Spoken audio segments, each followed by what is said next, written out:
In today's episode of the Motorhome Matt podcast, we find out how campsites are adapting to new energy needs, and we find out if they're really making money off their electricity. And we answer your questions about compressors versus absorption fridges, anti-theft devices, and satellite navigation.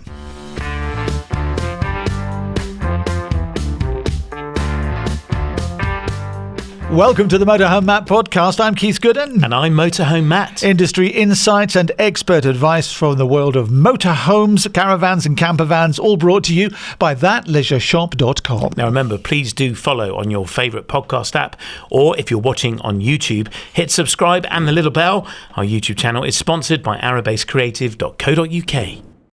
This episode is sponsored by Ripe, the people who make motorhome and campervan insurance flexible, simple and hassle-free. If you've ever felt bogged down by insurance paperwork or endless phone calls, Ripe is a breath of fresh air. You can get a quote online in just minutes. Yep, it's super quick. And the best part, you can build a policy that's tailored to you. Only pay for the cover you actually need. And if you're one of those people who've spent hours perfecting your van, they also cover DIY conversions. And that's not something every insurer offers. Exactly. Plus, their European cover is fantastic. Up to 90 days on a single trip or 180 days across the year. Perfect for longer adventures. And we've got a very special discount for you that gets you 15% off your insurance premium. So when you call, use the code MotorhomeMatt or simply click the link in the description and the discount is automatically applied. Let's delve straight into what we're doing this week, shall we? Myth busting.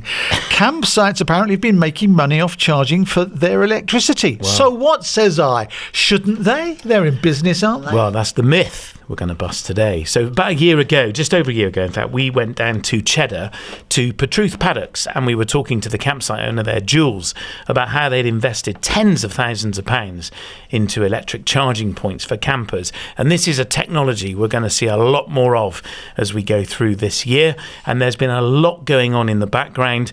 And it's landed with a mixed bag of views, I think, by people visiting campsites. Not all of it has been positive. But we're also going to talk to a company called MetPow, who kind of inform why energy management is important and why we should care. I'm delighted to be joined by Harry King from MetPow. Harry, welcome to the podcast. Thanks so much for having me on, Matt. You're very, very welcome. It's great to have you here. Now, Harry, I want to know, why is energy management important for campsites, and why should campsite owners and indeed consumers care? Well, I think to answer that question, we've really got to start with what is energy management. And, for all intents and purposes, energy management is the monitoring of the movement of electricity. Okay. And, why should campsites and consumers care? Well, it comes down to fairness. The energy moves in different ways for different consumers. Some people consume more, some people consume less. And energy prices change. They change on a day-to-day basis, they change on a regional basis. And so why should both parties care? Well, it just comes down to fairness. And that is at the core of what MetPow does.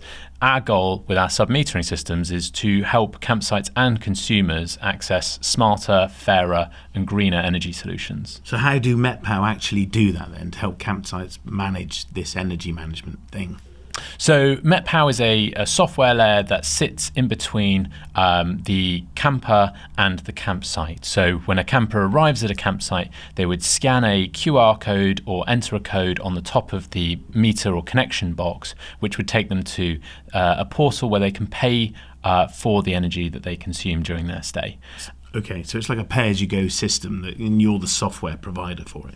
Absolutely. And so it gives campers and the campsite owner operators the ability to track the amount of energy that they are consuming and see the price of their energy throughout their stay. And do you make the hardware that goes with the software as well? So the box we plug into?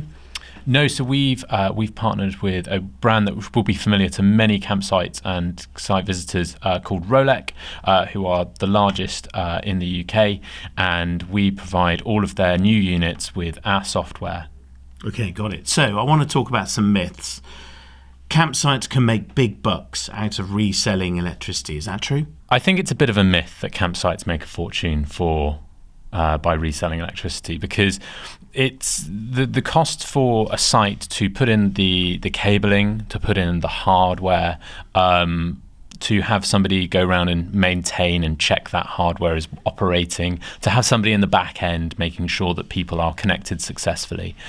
That all carries a cost. And so whilst there are most certainly examples that you could probably go out and find of campsites maybe making a bit more than they probably should do for that resale of electricity, for the most part, what campsites will do is they will include a lot of that sort of what you'd call OPEX cost, the operational expenditure for the delivery of that energy, into the price that they charge.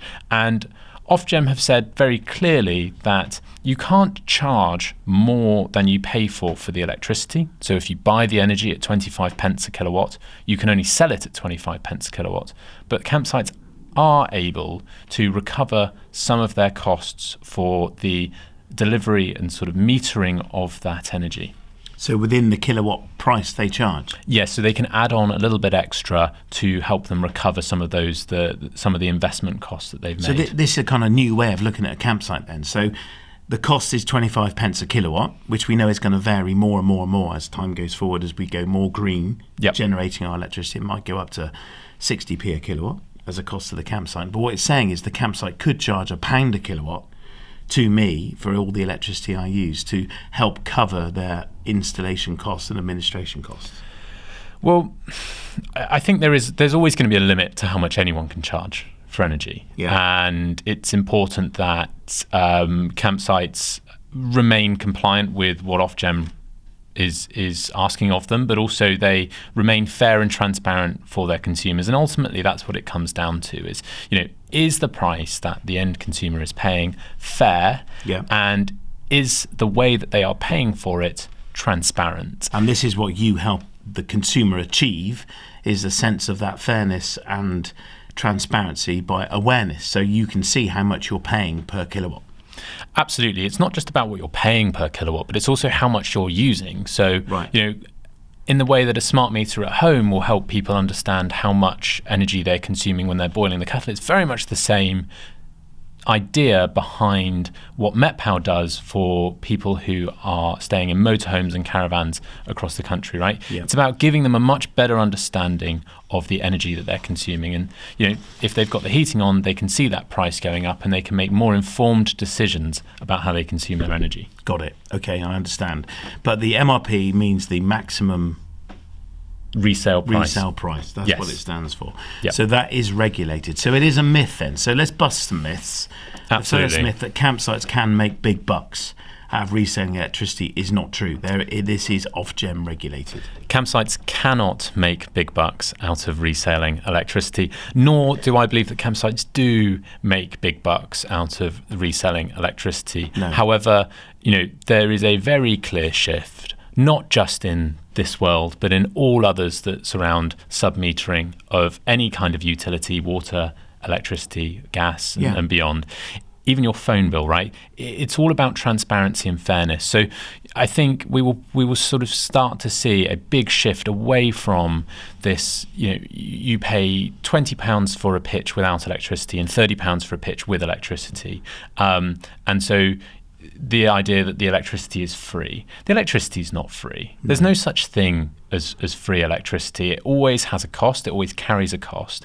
And all that Ofgem is asking for, all that I think consumers are asking for, and what MetPow delivers, is creating transparency on the price of the energy and the amount that's being consumed, and allow consumers to then make informed decisions about whether they choose to power the hot tub on overnight, or maybe that's probably worth turning that off. Yeah, I got you. Yeah, education is the key here, isn't it?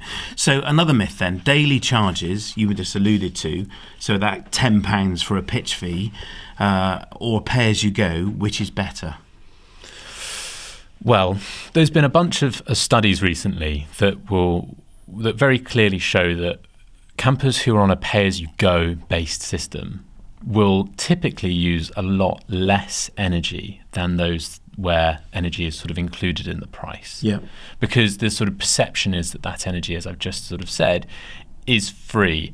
And, you know, if we think about what is good and what is right and what is fair, ultimately pay-as-you-go is the better solution, because it allows campers to make much more informed decisions that are both better for them and their pockets, because if they're not using energy, they don't have to pay for it. Yeah. But equally, if you're not over-consuming on your energy, you're making smarter energy choices, which means you are doing a better job at protecting the environment and sort of creating a more sustainable future. I've got it. And we did a recent example, or we discovered a recent example at Patruth Paddocks. It was called Pay As You Go Electric on a Campsite. And Jules, who owns the site, was explaining to us how he installed this Pay As You Go system onto his campsite at a fairly significant cost, 30 odd grand. And he has seen a massive drop in the energy consumption by his guests, who have been educated on how much they're paying for the electricity by virtue of the fact of consumption awareness, and so they're using less. And so his drain on the national grid has been massively reduced, just by, as you say, people not choosing to leave the hot tub on, or whatever the appliance is. Jules doesn't have hot tubs there at the moment, I don't think, but you know, they're choosing not to leave that heater on in the awning all day, because it saves money, which they're seeing drain out of their debit card, because they're paying per kilowatt. So I want to talk about digital payments. So having to download an app to pay for the electricity, or paying on your phone. It's all just a gimmick, isn't it?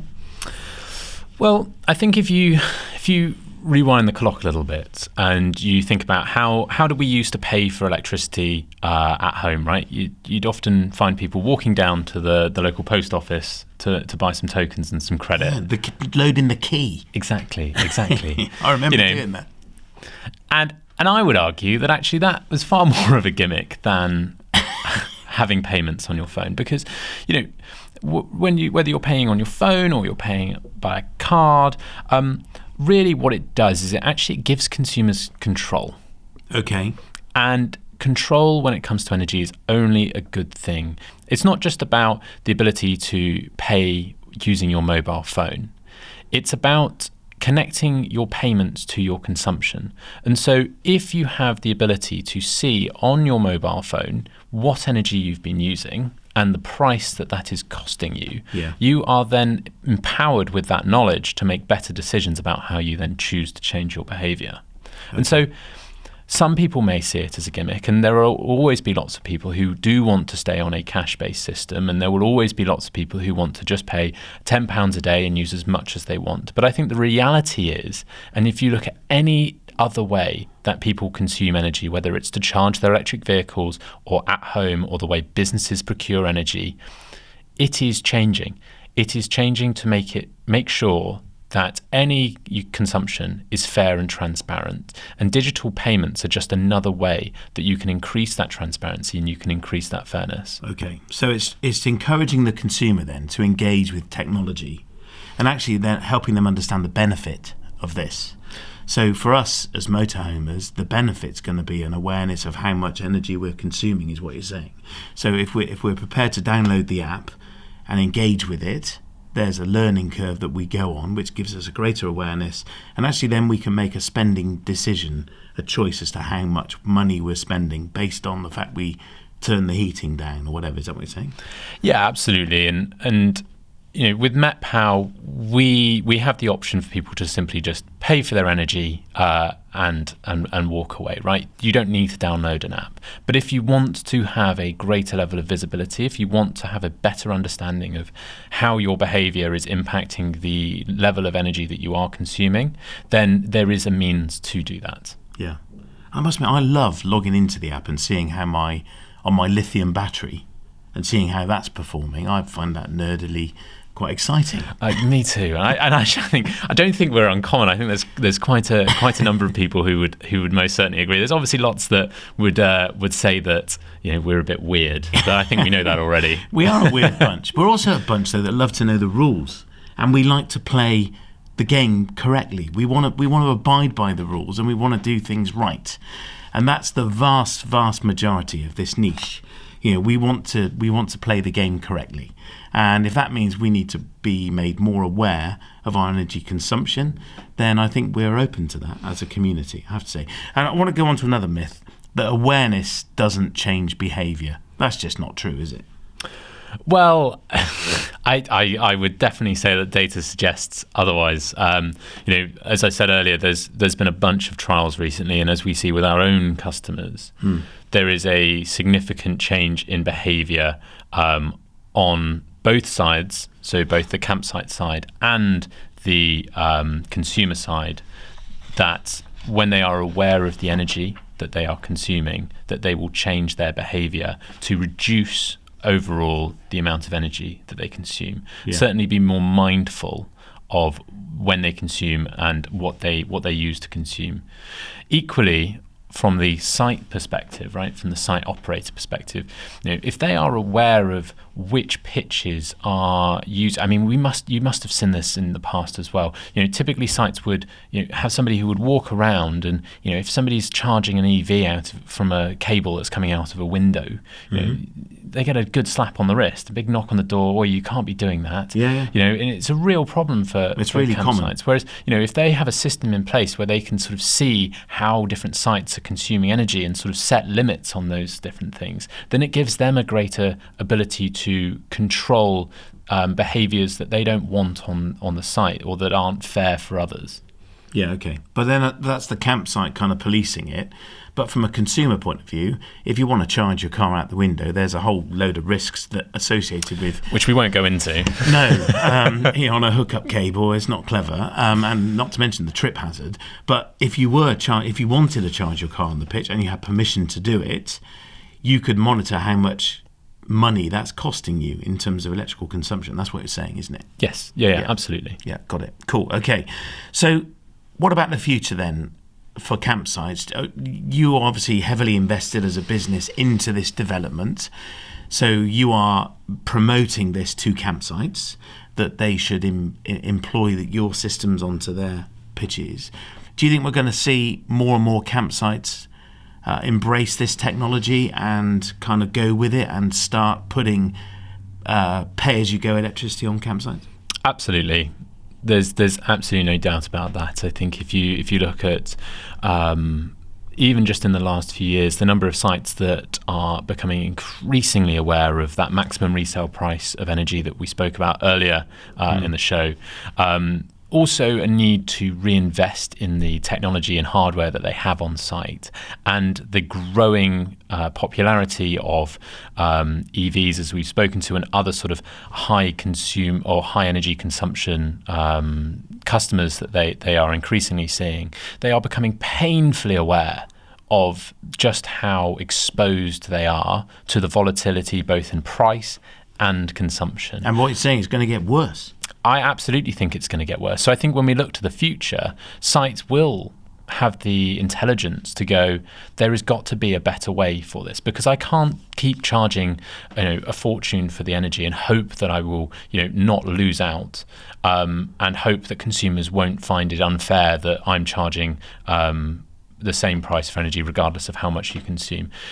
Consumers are getting smarter, businesses are getting smarter too, and so absolutely in the future I can see nearly every campsite in the UK moving to one form or another of metered energy. But I think the thing that I personally don't know a lot about is how the actual motorhomes and caravans that people are choosing to stay in on sites are changing. Like, what sort of technology is going into them? Interesting. So there's a big move toward fossil-free fuel-free motorhomes. Let's call it that. So all electric, and a move toward induction hobs, electric heating, and away from diesel heating as well. So I think that's going to drive more consumption on a campsite for electricity. I mean, there's a move towards solar and lithium, which means we're standalone. So there's a big trend for this kind of off-grid kind of camper van, where big knobbly tyres and lots of solar on the roof, big lithium battery pack, which arguably means we don't need to pay the campsite anything other than for the pitch. But then, sometimes the sun doesn't shine, so you want to recharge all those batteries, and there's a lot of batteries. So I think there's a big change coming where we are going to see less fossil fuel. But then, interestingly, Cala have launched their new Futuria gas, which is not fossil fuel. So I don't think gas is going to disappear. It will go in the existing gas bottle. So I think gas systems are going to stay around because it's going to be non-fossil fuel. But I think there's a big change where people will be slightly more independent of campsites, which means this change is less of an impact for us as a consumer with a vehicle like that. But when we want to hook up, I think we're going to need to draw quite a lot of power. So it sounds like that the common theme in your world and in our world is awareness. Yeah, definitely. Education and awareness. And I don't believe, there is ever a silver bullet for anything, any problem that is related to energy or sustainability in any form. It is a holistic solution. It is a wider set of changes, and there is a sort of jigsaw of different components that people will pull together in order to meet both their needs and make good and smart decisions for the planet and their wallet. And it sounds like in your industry and in ours, that all starts with awareness. And really, that is what MetPow aims to achieve. It is transparency on energy use. It is a fair energy price for campsites and consumers. But ultimately, it is awareness for all on what you are using. So, Harry, just tell us then, so for a campsite listening to this that's thinking, okay, I need to explore this a bit further, and for consumers intrigued by the technology that's coming, you're pioneering this at MetPow, where can people find out more about you? So you can head to metpow.com where we have a full list of the different solutions that we offer for sites, as well as a whole bunch of how-tos and information for campers, so that when they arrive at sites with our systems installed on it, they very quickly are able to understand how it all works and what we're all about. Brilliant, love it. Thanks so much for coming in. It's great to get your insight. Really appreciate it. No worries. Well, thank you for keeping me on the straight and narrow and not diving into the world of energy too deep. That's Harry King. He's the head of growth at MetPow. So, why should campsites and consumers care about this energy management then? Yeah, how much we're using is really important. And I think one of the big learning curves we go on as consumers is when you're paying for the electricity you're consuming, you really do start to appreciate what you're using. So it can make us all far more energy conscious and therefore having less impact on the environment. Because I think there's also been a perception that you pay the pitch fee and the electric hookup is free. Well, it's not, is it? Someone somewhere is paying for the electricity. And this changes that. And it means that, of course, you were paying for electricity in the pitch fee, but it means now, if it's being charged for separately, you are controlling how much you're consuming and therefore how much you're paying. It's the Motorhome Matt podcast. I'm Keith Gooden. And I'm Motorhome Matt. And it's all brought to you with thatleisureshop.com. Let's dive into our questions and answers. We do it every week. You ask the questions and Motorhome Matt, he gives the answers. If he doesn't know, he asks somebody who does. First of all, Paul Cotterill is in the Hondan Valley in Spain. Hi Matt and Keith. This is Paul from the Hondan Valley in Alicante, Spain. It was lovely to meet you both at the NEC. My question is, which is the best fridge to go for and for people that live on the continent? Is it a compressor or an absorption? Thank you. Bye. There you are then, Matt. So can you explain the difference between the two and which one is best suited for the sweltering conditions near Alicante? Well, that's the point. Yeah, nice to meet you too as well, Paul. If it's sweltering, then definitely a compressor. They're far more efficient and more capable in hot weather. An absorption fridge relies on heat being pushed up the back and evaporating it out of the top vent. It relies on convection. And of course, if the air being drawn in is as hot as the fridge, it doesn't rise. And so the fridge isn't very effective. So a compressor fridge is far more effective, but the catch is you need to have a good 12-volt system. So you need good lithium setup or solar panels. Great if you're in Alicante where the sun is out. And that's the catch with a compressor fridge. They will chew leisure batteries very quickly. So that's the catch, really. If it's hot, go for a compressor, but make sure you've got a good battery setup. Thanks very much, Paul. Clive Arthur is in Portishead near Bristol. What is the best anti-theft device to fit to a motorhome parked on your drive? I'm looking at wheel clamps, chains, steering locks and immobilizers. Ooh, yeah, so we've talked about this a lot. I always say the more visual, the better. But there's some fundamentals you can do if you're parking on your drive. Drive nose in. Why do we have this obsession with reversing onto our drive? Maybe it's because, sure, it's illegal to reverse out onto the carriageway. That's a breach of the highway code. But from a security point of view, driving nose in and putting your steering on a full lock before you put the steering lock on is a very good idea. It makes it almost impossible to tow the motorhome off the drive. And visible security, wheel clamp, a post, a security post, very good, effective. It means a thief is going to look at it and go, nah, we'll go to the next one down the road, sadly, but it's true. And then an immobiliser is great, but of course that's only effective once they've got in, and by that point they've done damage. And a tracker is great once it's been stolen. You have a means of trying to get it back, and it probably tells you it's moved without the key. So a word of warning, though, if any physical security that you're putting on it, if you tell your insurance company, they may require you to fit it on a campsite. So if you're saying I've got a wheel clamp on my motorhome, they probably are going to want you to fit it on a campsite, which seems bizarre. So check with your insurer. Gary Woods in Dorset, he says we're going to Europe this year. Can you recommend a reliable make of sat-nav to use? Yeah, I can. We've used the Avtex Garmin for years. The Tora 3 is the new one from Avtex. And guess what? You can get one at thatleisureshop.com. They are $349.99 and get 10% off with the code Motorhome Matt. Oh, lovely. So put the code Motorhome Matt in to thatleisureshop.com. When you go to purchase it, at what stage do you put that checkout. code? At checkout. Easy. The Avtex Garmin Tora 3. They're brilliant. So that's like 35 quid off. Bargain, yeah. Absolutely. 100%. Now, if people want to ask you a question, Matt, what should they do? Please do. If you've got the question, I guarantee thousands of others have too. So we love it if you asked it. Go to mhmp.info/askmatt, fill in the form, or you can record it, and we'd love to hear your voice on the podcast. Please tell us where in the world you are. Hit the little orange button. You can hear it back before you press submit, and we'll play it into the podcast for you. Now, if you're looking for trusted brands and services, then make sure you visit the Motorhome Matt approved directory. It's at It's at mhmp.info/approved. That's mhmp.info/approved. Well done. We only say this every week.